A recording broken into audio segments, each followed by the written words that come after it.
speech in a tiny town in southern Georgia called Fitzgerald.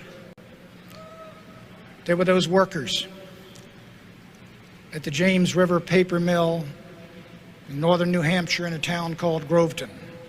Tough, hardy men. None of them would say a word to me as I came down the line, shaking their hands one by one. They were under threat of losing their jobs at Christmas. And as I moved down the line, one tough fellow about my age just looked up and said to me, "Save our jobs." Then there was the legal secretary that I met at the Manchester airport on Christmas Day, who came running up to me and said, "Mr. Buchanan, I'm going to vote for you." And then she broke down weeping, and she said, "I've lost my job, I don't have any money, and they're going to take away my little girl. What am I going to do?" My friends, these people are our people. They don't read Adam Smith or Edmund Burke, but they come from the same schoolyards and the same playgrounds and towns as we came from. They share our beliefs and our convictions, our hopes and our dreams. These are the conservatives of the heart. They are our people, and we need to reconnect with them. We need to let them know we know how bad they're hurting. They don't expect miracles of us, but they need to know we care. They were the people, my friends.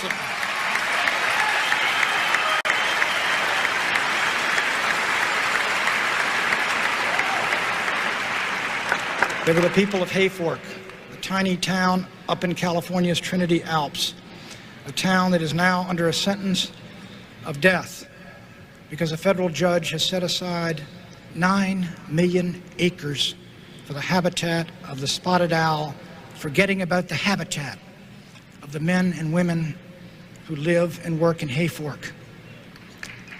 And there were the brave people, of Koreatown, who took the worst of those LA riots, but still live the family values we treasure, and who still deeply believe in the American dream. Friends, in these wonderful 25 weeks of our campaign, the saddest days were the days of that riot in LA. Worst riot in American history. But out of that awful tragedy can come a message of hope. Hours after that riot ended, I went down to the Army compound in South Los Angeles, where I met the troopers of the 18th Cavalry who had come to save the city of Los Angeles. An officer of the 18th Cav said, "Mr. Buchanan, I want you to talk to a couple of our troopers." And I went over and I met these young fellas. They couldn't have been 20 years old. And they recounted their story. They had come in to Los Angeles late in the evening of the second day, and the rioting was still going on. And two of them walked up a dark street where the mob had burned and looted every single building on the block but one, a convalescent home for the aged. And the mob was headed in to ransack and loot the apartments of the terrified old men and women inside. The troopers came up the street, M16s at the ready, and the mob threatened and cursed. But the mob retreated because it had met the one thing that could stop it: force rooted in justice and backed by moral courage.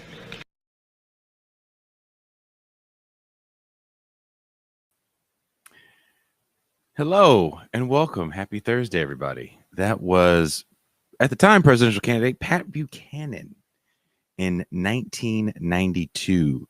He went on to say, "There is a religious war going on in our country for the soul of America. It is a cultural war and is critical to the kind of a nation we will one day be as the Cold War itself." Pat Buchanan also said, the agenda that Bill and Hillary would impose on America: abortion on demand, a litmus test for the Supreme Court, homosexual rights, discrimination against religious schools, women in combat unit. That's change, all right, but it's not the kind of change America wants.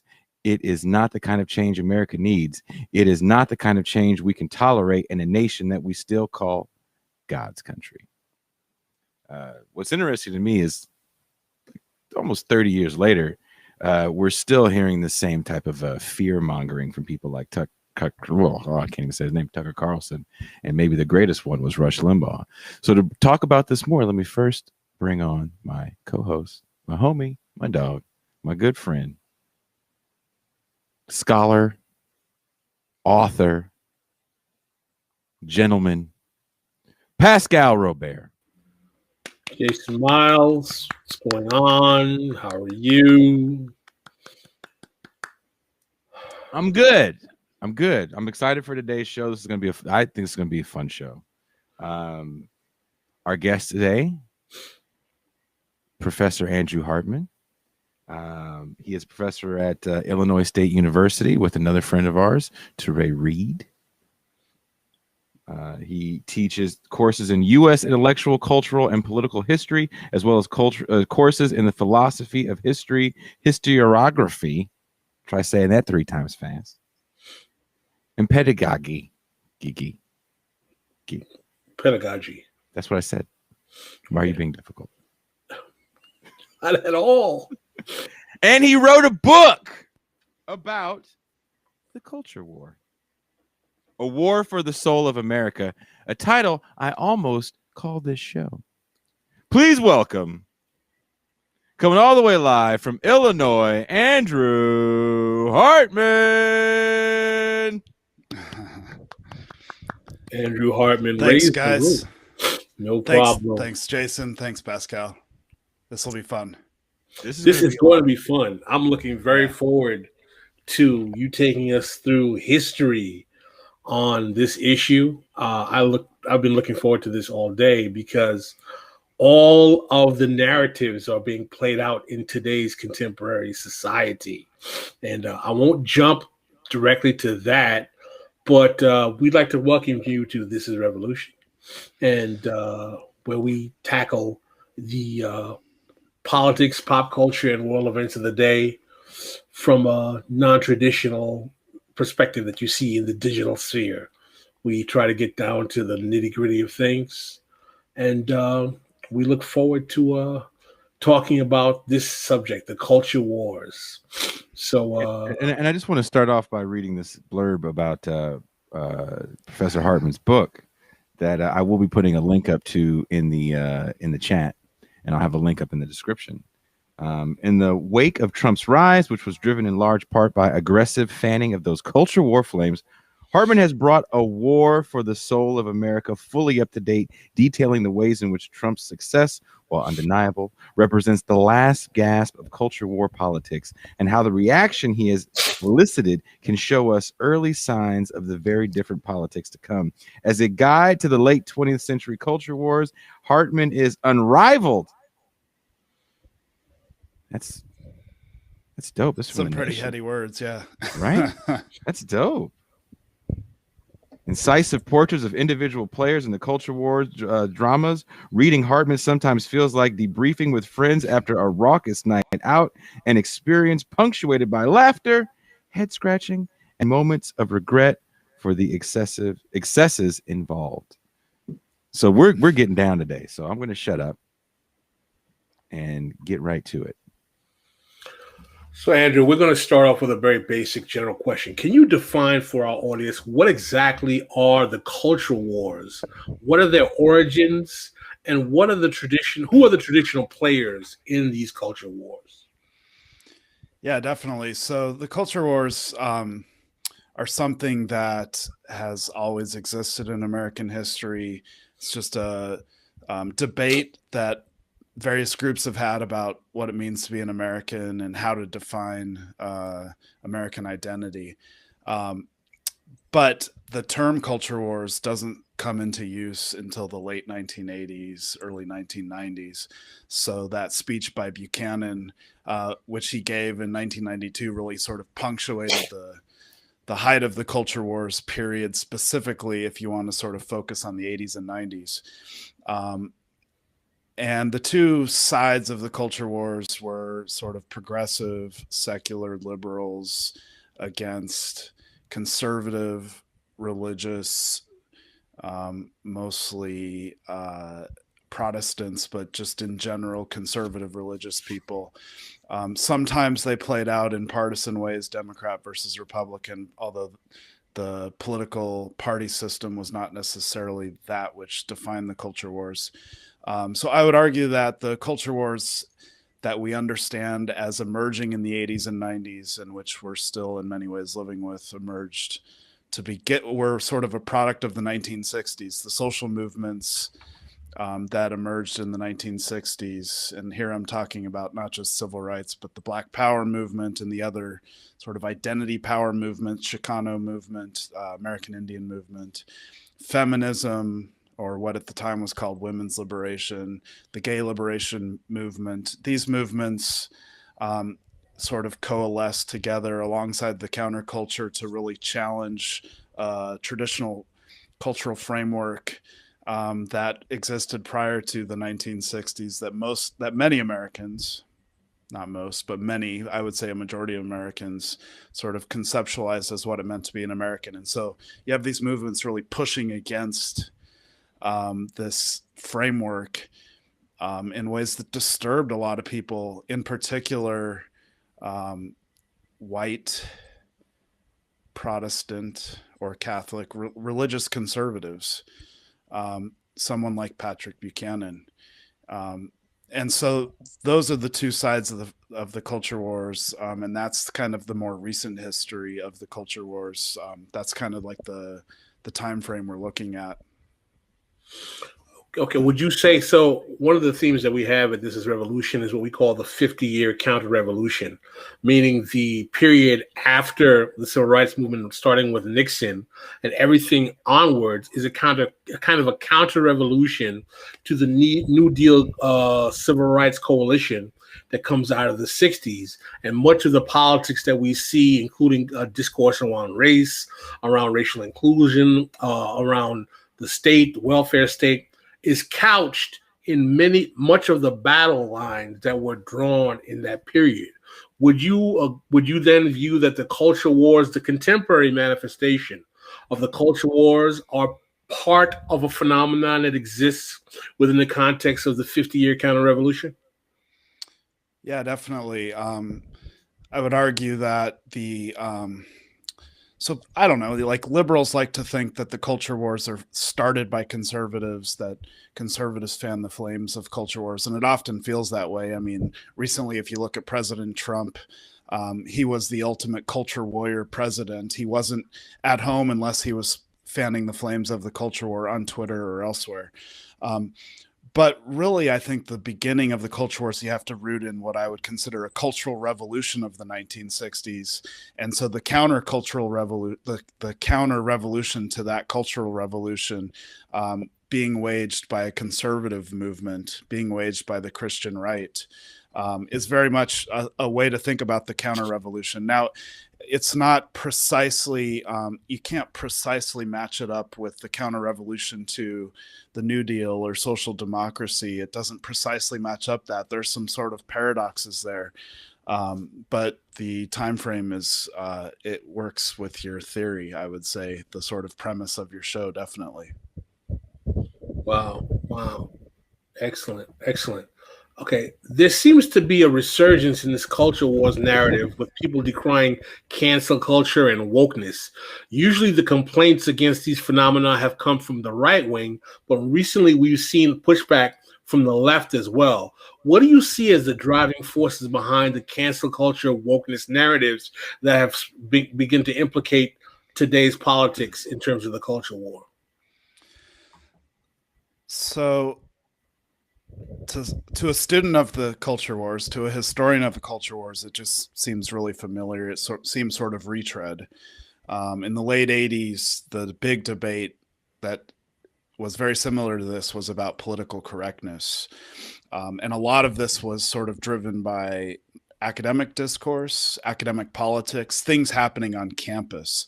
There was a lot of concern amongst the political elite, and here I'm talking about the liberal, but especially the conservative political elite, about what they considered political correctness running amok on campus.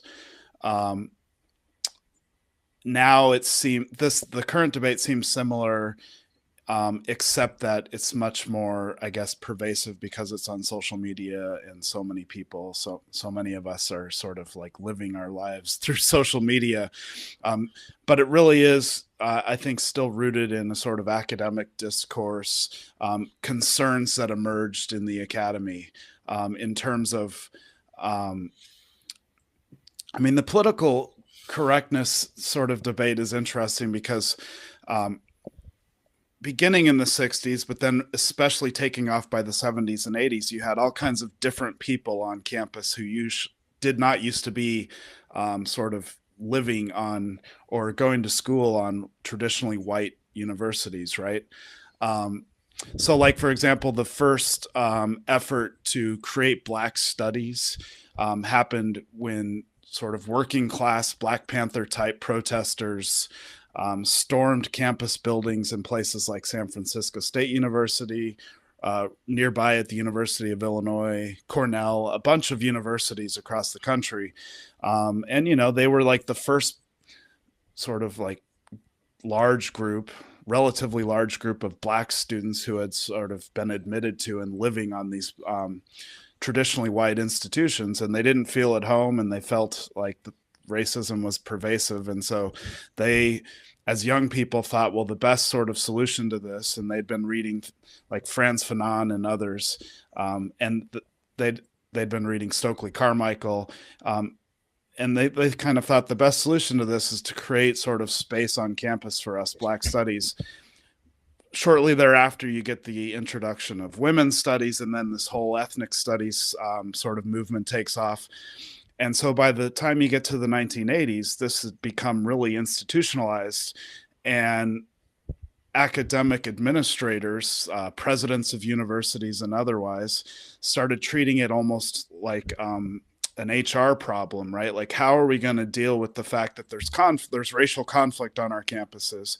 Well, one way to deal with it, one way to make some of the Black students or other students happy, is to sort of institutionalize these practices and make this is not a term that was used back then, but make safe spaces, right? And that became what conservatives and some liberals, I might add, like traditional sort of Cold War liberals like Arthur Schlesinger Jr., the Harvard historian who worked for JFK, that made them sort of decry political correctness. Like, we can't just sort of say what we want to anymore because the political correctness police are going to crack down on us, right? Sort of transport this to now, and I see very similar dynamics at work, except that it seems like almost anybody, because of the sort of pervasiveness of all of this on social media, can be quote unquote canceled. So it's become, whereas it used to be sort of battles on campus where like particular students could be sort of kicked off campus, or suspended or expelled from the university for particular behavior, for saying certain words. Now it's kind of like this more just pervasive, I don't know, it's hard to define, it can happen to anybody. And so I think that critics are emerging from all sides now, because this doesn't seem like any way to have political discourse, right? If anybody can be canceled for the things they say, and and so it seems like, like what emerged, I think, in the 1960s as well-intentioned, you had working class Black students trying to make it so that they could go to college and feel like they were valued there, became a human relations problem for the university. And then that sort of feeds into what I see now as just sort of a liberal elite problem. Someone had a very good question. How much does resentment play into fueling or exacerbating the culture wars? Um, well, yeah, it feels like resentment all the way down, right?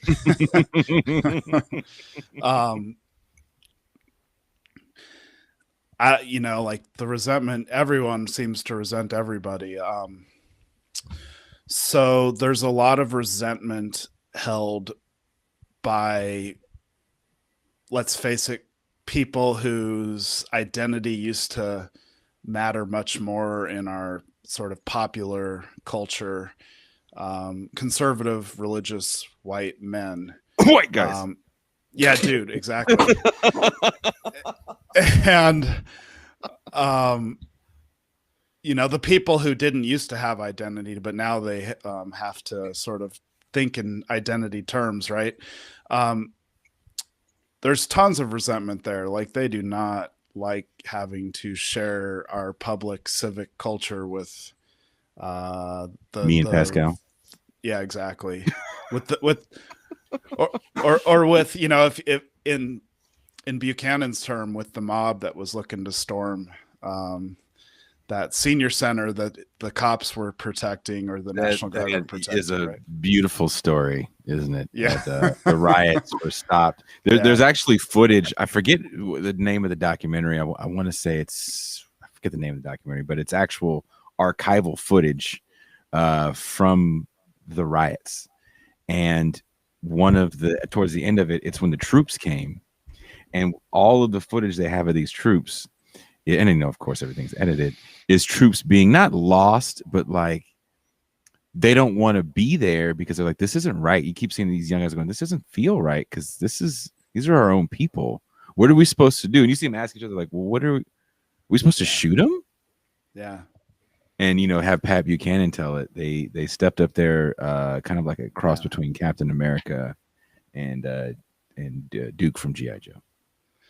Yeah, that was an even bigger problem in the 60s, when you had like riots in Detroit, in Newark, and like DC following the assassination of MLK. They were sending out like National Guard, these people who had been drafted, who, like, it was bad enough they had to go fight in the jungles of Southeast Asia, and now they're having to fight in the streets of the United States. Mm-hmm. I mean, it was even worse in terms of the problem then.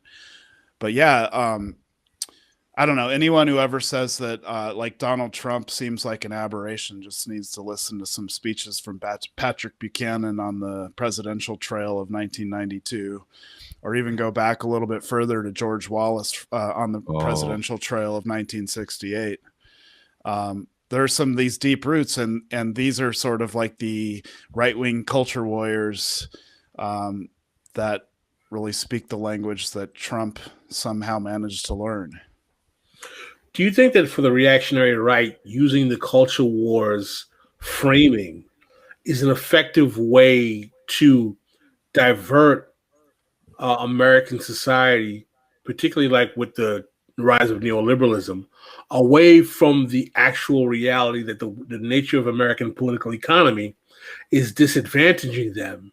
And instead of focusing on the fact that capitalism is basically not working for larger segments of America, that, it's those brown people, those Mexicans, those gays, those XYZ, whatever group, that's the problem. So does the dependence on the culture war, particularly with the arising of precarity that we've seen post 2008 crash, is that a go-to tool for the reactionary right? Because frankly, they don't want Americans to start asking the question of, well, maybe it's the economy, or maybe it's capitalism, or maybe it's the way, maybe it's the fact that we have such wealth inequality. Does it function in that way for the reactionary right? So, yes, but I would qualify that a bit in a few ways. Sometimes it functions that way for liberals as well, I would say.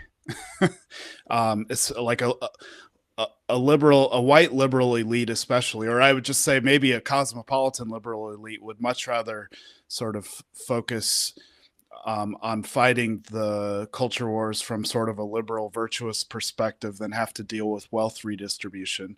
Same goes for the right as well. So yeah, definitely. But I would qualify that in a few other ways as well. So, Thomas Frank wrote this book in 2004 called "What's the Matter with Yeah, Kansas," in which he basically makes this central argument, right, that conservatives were duping working class white Americans by focusing on issues like abortion instead of like how to get more money in their paychecks, right? I would qualify that by saying that a lot of the culture warriors, even many of the politicians, really, I think, do believe their rhetoric. And so it's not as simple as saying that they're just tricking the masses. And a lot of their voters believe in this stuff too, right? So Americans actually are divided on these issues, even though we might, as you know, like I'm a leftist. I consider myself a Marxist. I think the working class should just get together and overthrow the capitalists, right? Sounds easy, right? But a lot of working class and professional middle class people are actually divided on these cultural issues. So that's a real thing. But I would also qualify it in this way. Some of the conservative arguments about that are framed in culture war terms actually have sort of like economic components, right? So one of the main arguments that religious conservatives have been making since the 1960s is a defense of a traditional nuclear family, especially based upon the notion that the man should be the breadwinner and the woman should sort of stay home and take care of the children, right? That actually works really well with an argument against a welfare state, because if you have these family units taking care of the children and you have men who can make money enough to take care of the family, you don't need a welfare state, right? I mean, they conveniently tend to ignore the fact that it's not really possible. You can't make enough wages for any single person in a family to be the breadwinner anymore. But there's this sort of deep connection between neoliberalism and conservative family politics oftentimes that I think needs to be sort of brought out more often. But yeah, there's little doubt that when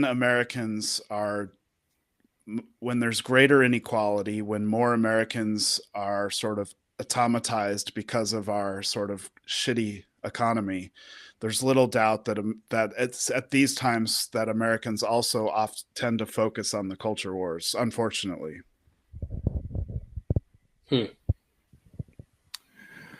So Teray says hello. Hey, Teray. And thank you, Teray, for hooking this whole thing up. I want to ask you about another episode of the Culture Wars, which was the 1986 PMRC hearings with the Filthy 15. Yeah, the Filthy 15. Yeah. No rappers in the Filthy 15, right? Or was one only? There was none, right? No. So the when Congress held hearings, they mostly focused on metal. They called it porn rock, and so they're known as the porn rock hearings. and you know, this was like a cause led by those who were dismissively referred to as the Washington Wives, and the leader of the Washington Wives, of course, was Al Gore's wife, Tipper Gore. And which is why you get Tipper stickers, you know, the PMRC stickers on CDs and albums. They're known as Tipper stickers.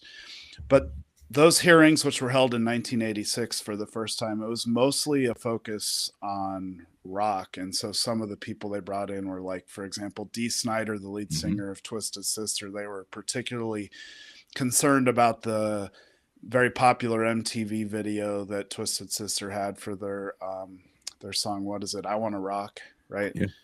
Yeah. And it's only later, it's like kind of the late 80s, when censors went hard after rap, in particular 2 Live Crew.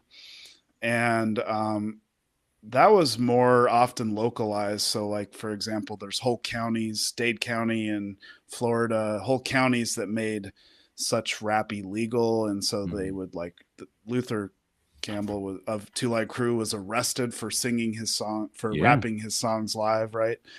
And they went after rap harder in a much more sort of legal carceral way than they ever did off heavy metal. But they were really concerned with not just the sex in heavy metal, but also what they thought of as satanic messages. You know, this was a time in which like satanic there panic was- is going on. You Yeah. got the overdoses and this kid suicide. This is in Suicides, the yeah. era of the Judas Priest. yeah, exactly. So Teray didn't warn me that you were a metalhead, which is the crux of what we talk about when we do speak. It's usually about guitar playing and heavy metal stuff. So unlike you guys, I don't play, but I definitely listened to a lot of it in the 80s and 90s.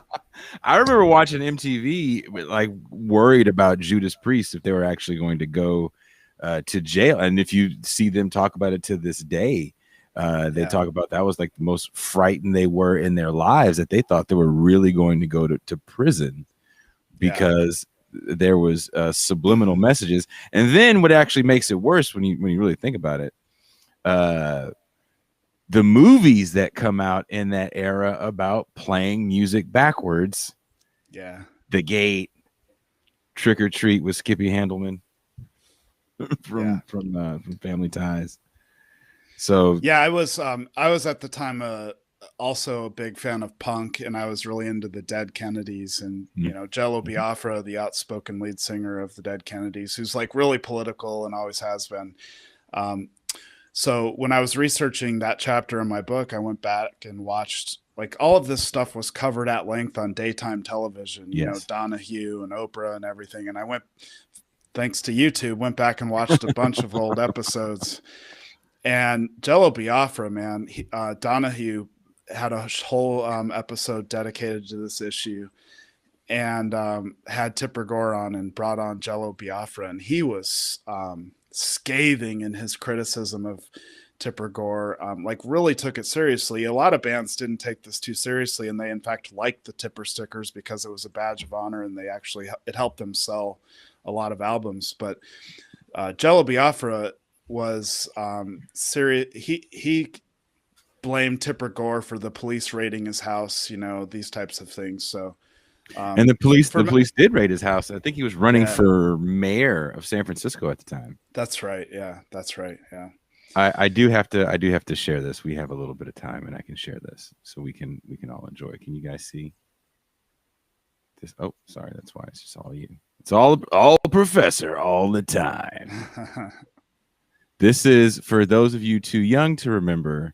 Before The View, there was several daytime shows that usually had one host, not a plethora of multicolored people that all shared the same opinion. And Phil Donahue was one of the biggest. And this is Oprah before she was the Oprah that owns literally her own network.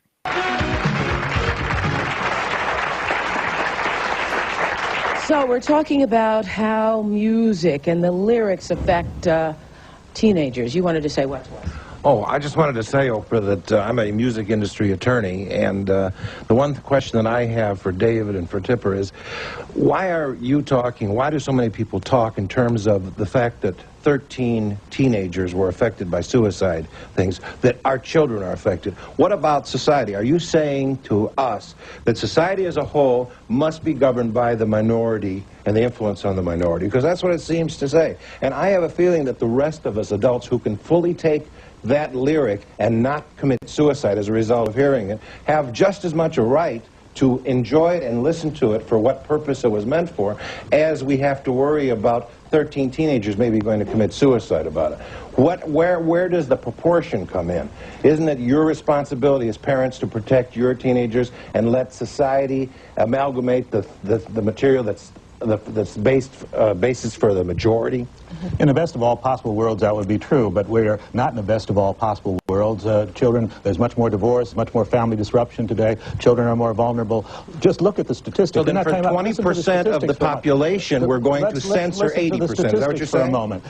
In 1960, 10% of our teenage girls were sexually active. 50% are sexually active today. Of girls who are 14 years old. Statistics in those days were not accurate, and you know that that's been changed. How many people in those eras were admitting? Look at Oprah's face. She looks like, who is this white man that I gave the mic to?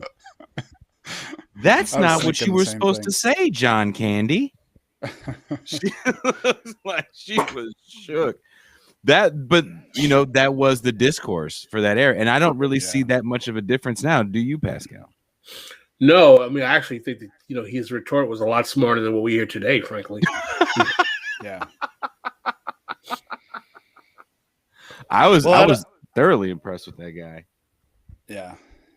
I don't know if there's a moral panic over music right now. Because it all sucks.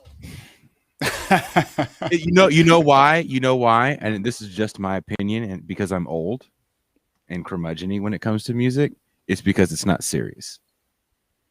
And if music is serious, it's off in a little corner of serious music. Like if you're a rapper that is conscious, then you have a label.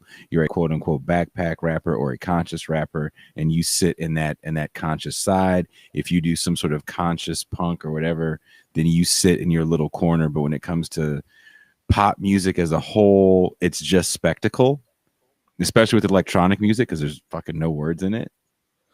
There's moral panic over Cardi B and WAP and Megan Thee Stallion, though. Not really. That's true. If you have all the right wingers from Tucker Carlson, Candace Owens to Ben Shapiro talking about the WAP. They don't like the WAP. They don't want WAP. They've never had WAP. They don't know what WAP is. I mean, it's I don't know what WAP is. They haven't seen a WAP.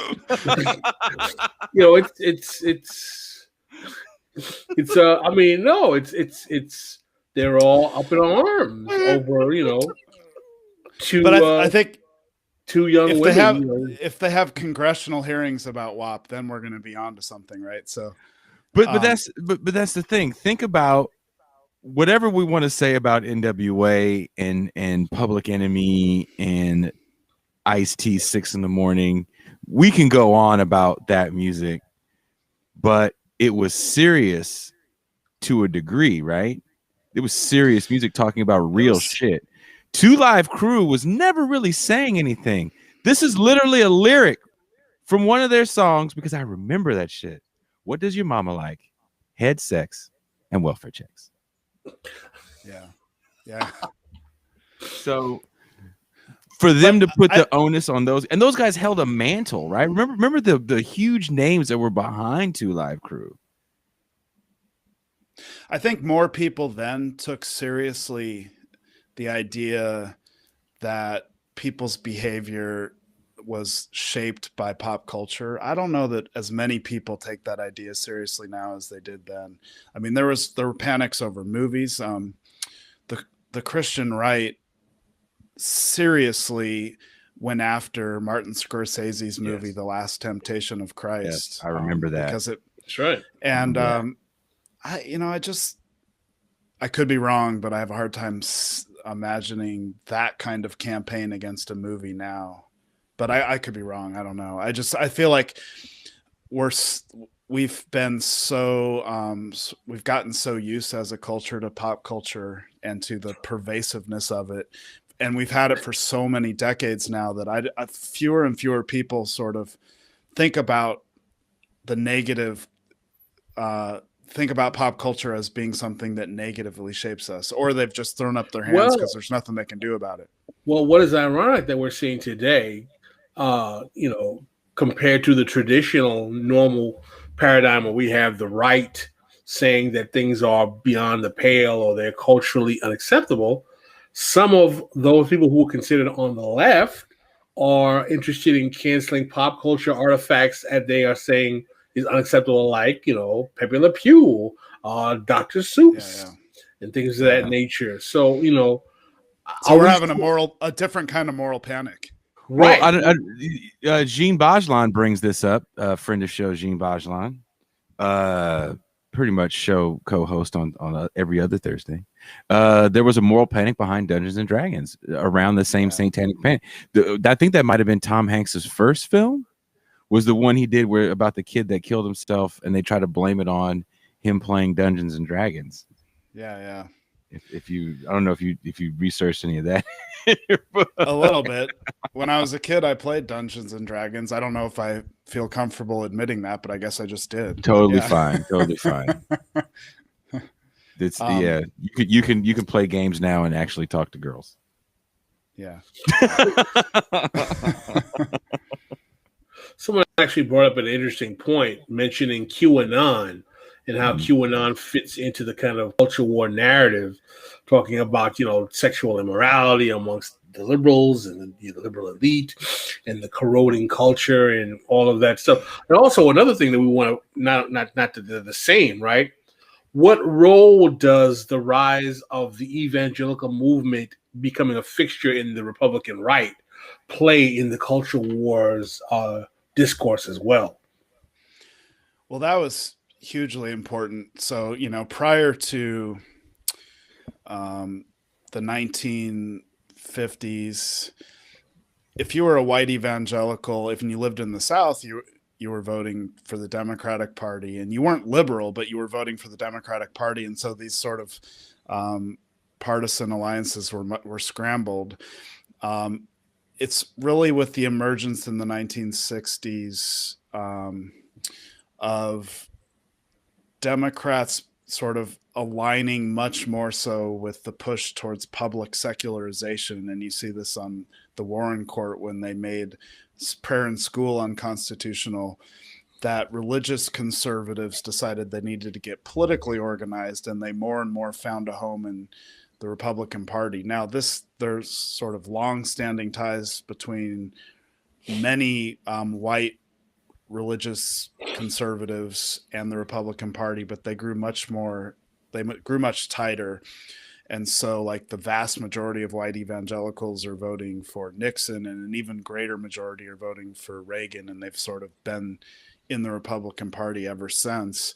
And as a result, the Republican Party has increasingly taken on the right-wing culture wars issues as their own. Sometimes it's just like rhetoric, but sometimes it's more serious.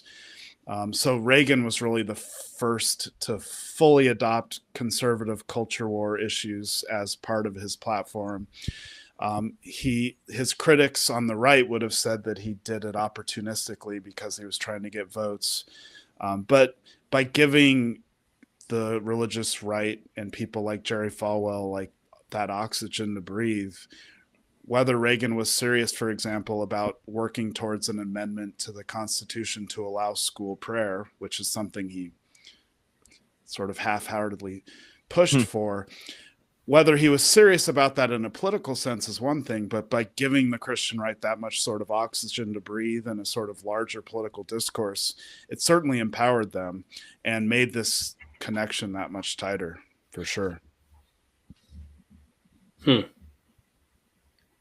Wow. Did you have another question, Pascal?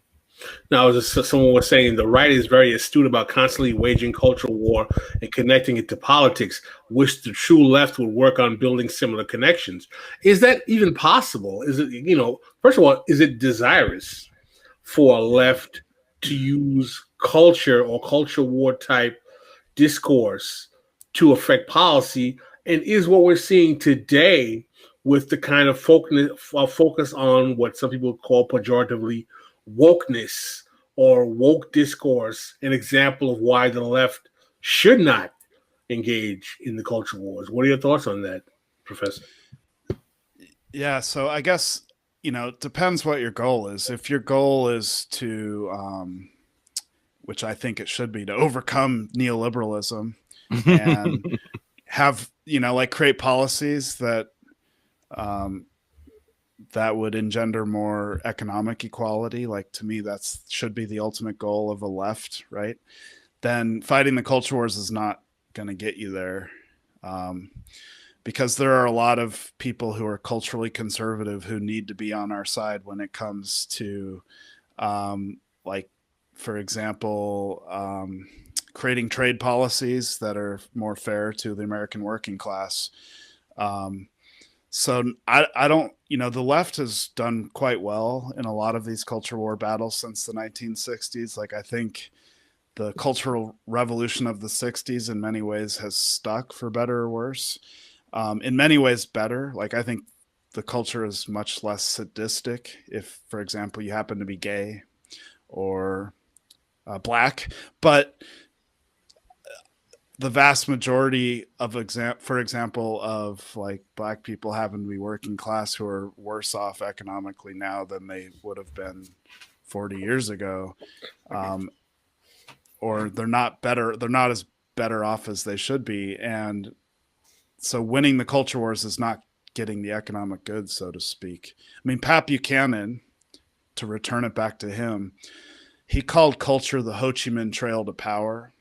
And so he thought a lot about culture and the culture wars in terms of like Antonio Gramsci, the Italian Marxist theorist, who thought that the way to power was through cultural hegemony.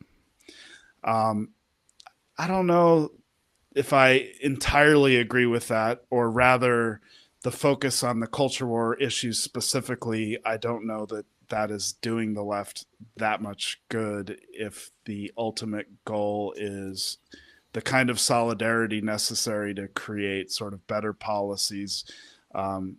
What I would want is like a democratic socialism. I just think we need some more solidarity, not less, and the culture wars tend to sort of fragment solidarity.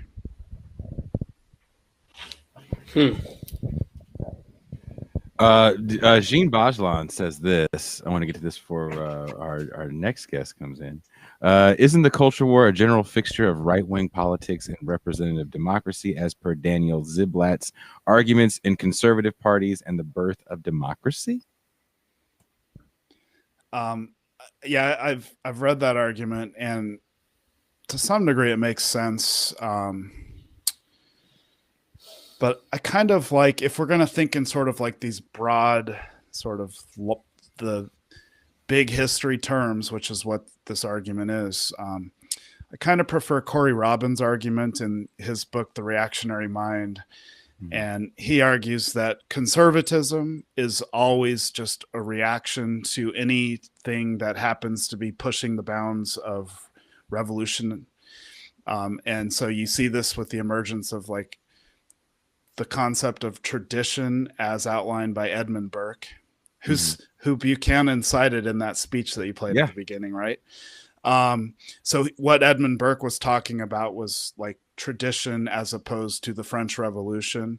You see something similar emerging out of the 1960s with the rise of these neoconservatives who were arguing against the counterculture, against the sexual revolution, against the gay rights movement in very sort of conservative terms. And they were sort of defining themselves against these revolutionary movements. The Republican Party for most of the 20th century, I would argue, has been positioned against the New Deal.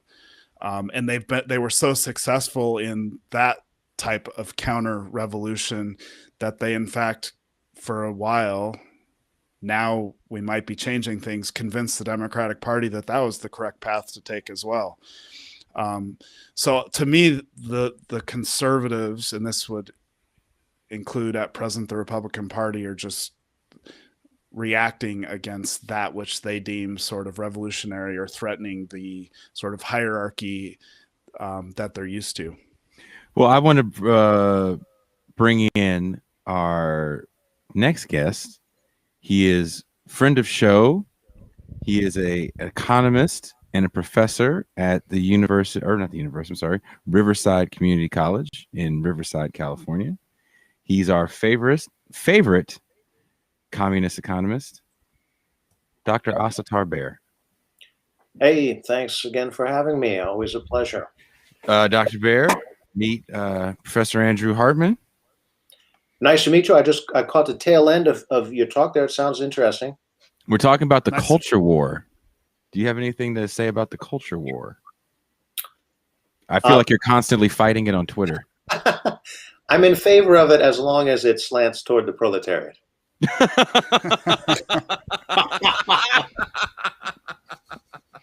Amen, comrade. Which it doesn't often do, though. I mean, that's the problem, right? We're awash in basically, the opinions of the rich, and they don't like socialism very much. They don't like any threat to their hegemony, and throw up all kinds of at best irrelevant, at worst reactionary kinds of red herrings. So I think it's it's a mess. I mean, studying the culture or looking at it as a kind of conflict of ideologies, that's a difficult thing to study. We opened the show with a Pat Buchanan clip. Imagine how painful that was. I'm showing Pascal the clip before the show, and he's yelling. He's like, "Man, how much more of this motherfucker do we got to watch?" Well, you're always a fan of giving us some background on something, we're subjected to Tucker Carlson. Like, well, you have as individuals on the left can laugh and say, "Oh, those rubes are just reactionary nonsense with their ridiculous reductionist arguments." But frankly, they've been winning for a while. Now, I understand Andrew says that the culture war argument has generally been settled in favor of those trying to change the status quo. But I would argue in terms of the materialist policy that is affecting society, the reactionary right's ability to infuse the cultural war rhetoric to allow them to win political positions in state administrations, federal administrations, et cetera, so on and so forth, has been so successful, as the professor said earlier, that they got the liberals to agree with this kind of retraction of the functionality of the state as well. So as much as we may say that, the Republicans have kind of lost it on the cultural war jazz, it's still been an effective way for them to, coalesce power and effectuate how policy is achieved in American society. Not too many socialists can make that argument. Yeah, although it seems to me that, that it's certainly one way of looking at it. Like in terms of challenging corporate power, yeah, that's true. But on the other hand, if the left wasn't making enormous progress in the culture, it'd be a lot more socially permissible to say, use the N-word, right? Or, there have been some major cultural changes here, and I think that's why we're at this like backswing moment where, people are like, just let's take trans rights, for example, right? Trans rights has made unbelievable progress in 5 years, right? And that's really something, like what were we talking about? Or we could take something like gay marriage, now these aren't things which challenge corporate hegemony. So you're right on that in that sense. But in terms of cultural change and in terms of the left, however you define that, winning, I think there's a lot of mainstreaming of left positions. Even the term critical race theory, right? Like that's a term which was a very obscure academic phrase and has now become, almost mainstream. Now that means there's a lot of. I would say it's pretty mainstream at this point. Pretty mainstream, right? I feel like I'm not the best judge of what's mainstream, because I'm not like, super plugged into the mainstream, But it's like now you have conservatives gunning for that, and trying to like make that. I want to touch on something, which was one of the questions that I had for the professor, which he addressed himself, though, is that I would argue that when liberals, I make the distinction between liberals and the left. For me, the left are people who are materialists, socialists, anti-capitalist, anti-imperialist. That is the left. Liberals ain't that. And yes. I would make the argument that when liberals dispatch of this cultural discourse around quote unquote expanding rights, they do so in a way to put a primacy on a diversity, if you will, that particularly does not challenge material distribution of resources and is used to keep the illusion in the mind of most of society that liberals, i.e., Democrats, are still interested in fairness and equity, when in reality they've signed on to the economic agenda of cannibalization just as much as conservatives. So even though, yeah, I will agree, yes, okay, we got a kinder, gentler, browner, more diverse, gay, transgender, friendly, wonderful, nicey nice ruling class and corporate boardroom. When it comes to the actual equity and equitable distribution of wealth, resources, and power in this country, that 1% is shrinking amongst a more multicultural, fluid coterie, if you will. But in terms of the actual goods and services, people are losing out. Pascal, do you mind if I interject to agree with you, but put a little bit of a different spin on this? Go for it. The struggle for a less sadistic society has been important and has, I think, been highly successful. We have to think about that as being a little bit, in some ways, separate from the struggle against corporate power. American capitalism is nothing if not highly adaptable, and has shown throughout its history that it is extremely able to sort of sop up any type of dissent and make it part of its own. It's incredibly dynamic. And so, the only purpose of the capitalist, the only purpose of the corporation is to maximize profit for the most part. And as part of that, to maximize power. It's perfectly able and happy to do so in the context of white supremacy. And it's perfectly happy and able to do that in the context of what we now have, which is a much more sort of multicultural, woke, if you will, society, especially amongst the sort of elite. And yes, I think that once it sops up that new sort of cultural dynamic, it makes it its own, and then it becomes almost a good in itself. And it's almost as if it's easier to sell their brands if they're sold as woke or diverse or like receptive to cultural diversity, racial diversity, this type of thing. And so we have to not diminish the gains won in the cultural realm, but rather think of them as just like a little bit separate from the struggle against capitalism. And if you think about the period in American history in which the working class, like the American proletariat, has never done very well, right? Ever. But if you think about the period in American history in which the working class was best off, and really we're talking about the period between World War II and the early 1970s, these are the gains made by the New Deal and consolidated by World War II and the Cold War. One of the reasons, not the only reason, but one of the reasons why these gains were successful for such a period of time of like 30 years, and why the working class was relatively stable in terms of its earning potential, was because there was a sort of like consensus on the culture, and the culture wars were not being fought. When the culture wars are fought, it seems like and this cultural consensus falls away, it's definitely easier for capitalists to take advantage of that and sort of exacerbate inequality. I think there's also an element here of just kind of basic dishonesty, I mean, capitalism must use propaganda. I mean, that's part of it, right? Because, like, imagine if you just tried to convince people of it straight up and say, listen, here's how we're going to run the world. Okay, there's going to be like 8 people that basically control like 60% of the world's resources. Y'all cool with that? And everyone would be like, "The hell is this?" Right? I mean, this doesn't make any sense whatsoever. I thought we were believers in democracy and liberal values like that, right? So the bourgeois ideology must deceive. I mean, there's no two ways about it, right? It must say, oh, well, no, this is actually for the good of the working class.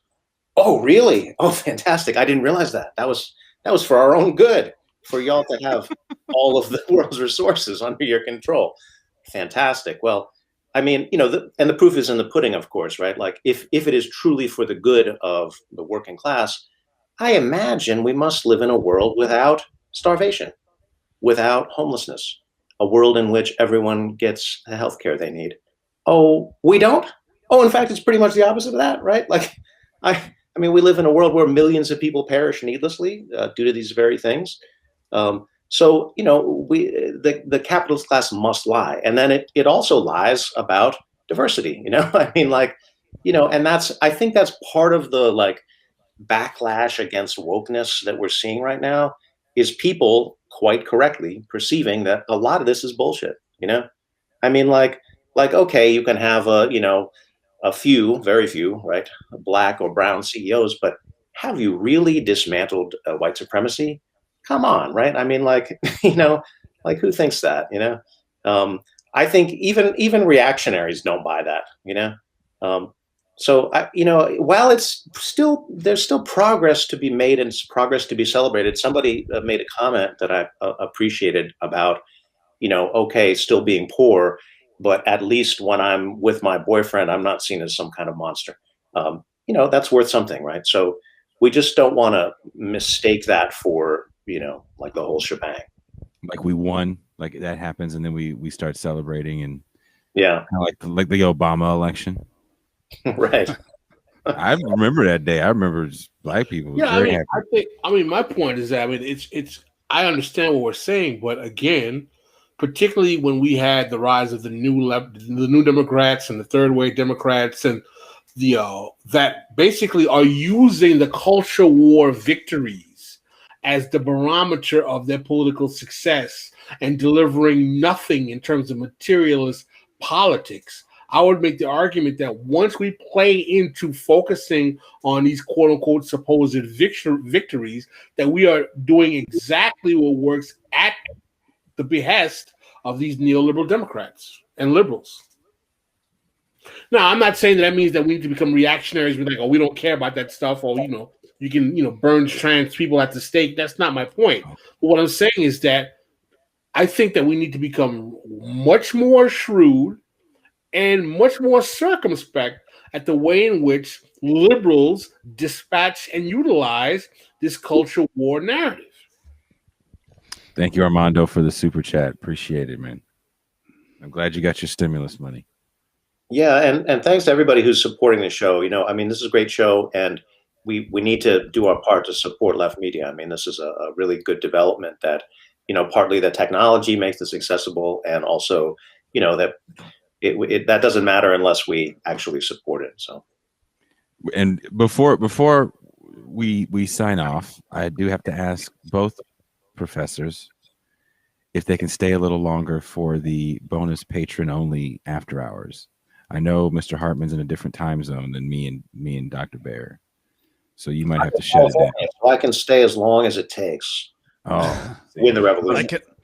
I can hang for a while for the revolution as well. Oh shit! Oh shit! So if you haven't done it already, guys, become a patron. I'm about to send a link out to we call it the after hours, where I probably say the N-word too much and curse a lot more. Wait a minute, was I invited to the after party Yeah, well, originally I wanted you to come on and I was going to ask you some economic questions. Yeah, but now the economic questions. I'm the patron. You are the patron bonus. Economic questions are behind a paywall now. Okay. Wow. All right. I've arrived to the point where I'm an incentive. Look at this. Well played, comrade. Well played. You know what's funny? I want to say, and I'll keep saying this. I found Asatar through Twitter, through another economist.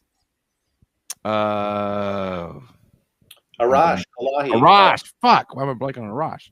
Who I've also struck up a friendship with over the Well, he's right by you. Yeah. We haven't met in person, but we've talked, through Zoom and whatever. And through Arash, I met Bear and Jack Rasmus, who actually lives on the other side of the hill from me. So I love having these like crazy ass economists because they just get more interesting. Like Dr. Bear also has a really interesting meditation channel. And another thing I want to get into on the bonus half is, if you have time, is the kind of pimping of that mindfulness. You talked about it a little bit on Twitter. I do want to get into that because I think that's just kind of gross. Using it for productivity, right? Yeah. I definitely want to get into that. Oh, thank you very much, John. Thank you, Nicola. This is huge. You love I don't say it. I don't say it on purpose. It happens to fall out. That's just Jason being authentic. I mean, you guys are here for the revolutionary content. We get that. That's. I'm sometimes too authentic, and then my mom yells at me. My mom does yell at me every other day. After every one of these episodes, I get yelled at by Pamela Davis, who you often see in the chat for my behavior. Saturday show is what I would call the free show because we usually go 3 hours. We had Ben Dixon on last Saturday, which was good. It was really good. It was a very honest Ben Dixon. We were all kind of blown away. Really happy Ben decided to come on the show. This Saturday, we're going to have Angela Walker, the Green Party vice presidential candidate. That's going to be a good time. Angela's been on the show before. She is an amazing lady. It's great to see you guys drawing some big names to the show. I mean, you can't stay with obscure commies like myself forever. You gotta. I'm trying to get a segment called like Bear's Lair or some shit where we like bring you in every other Thursday because you're also getting more. Your beard is getting bigger, and I can tell you're getting more buff because you're like, I also do Brazilian jiu-jitsu. Yeah, I returned to it actually a couple of weeks ago, so I've been fucking struggling. Let me tell you, because a year off. It turns out taking a year off from something does not make you better at it. You're scaring me because I haven't touched my guitar in some time. So I'm gonna go ahead and sign off, guys. And if you're a patron, I'm going to post the link to the patron only after hours segment where we're going to take deep dives into culture wars. We're going to ask questions of the economy, and then Pascal's going to talk mad shit as he always does in the after hours.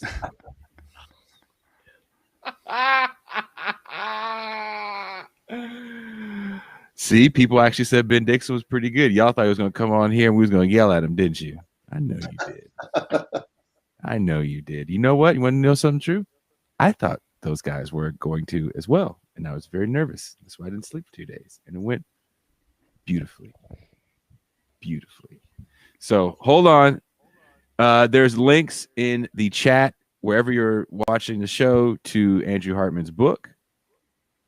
It is called, because I wrote it down, A War for the Soul of America. It was his clap. It's pretty serious shit. Buchanan. Good title. He was clapping back to Pat Buchanan. He was a young man at that era, and he was like, you know what? When I grow up, I'm going to write a can of whoop ass. All over that conservative ass. He is a total dick.